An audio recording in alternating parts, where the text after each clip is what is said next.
अस्सलाम वालेकुम, जीएम उर्दू के साथ मैं हूं तौकीर अकरम। सबसे पहले हेडलाइंस। काबीना डिवीजन ने वफाकी काबीना से मुतल्लिक नोटिफिकेशन जारी कर दिया। ख्वाजा आसिफ को वजीर दिफा का कलमदान सौंप दिया गया। वजीर आजम ने पंजाब में 10 किलो आटे का थैला 400 रुपये और चीनी 70 रुपये किलो करने की हदायत जारी कर दी।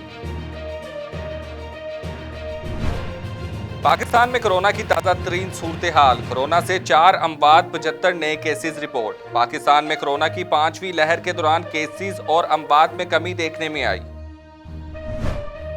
शुमाली वजीरिस्तान में सिक्योरिटी फोर्सेस की कार्रवाई के दौरान एक दहशतगर्द हलाक। मज़ीद तफसीलात के लिए देखते रहिए जीएम उर्दू।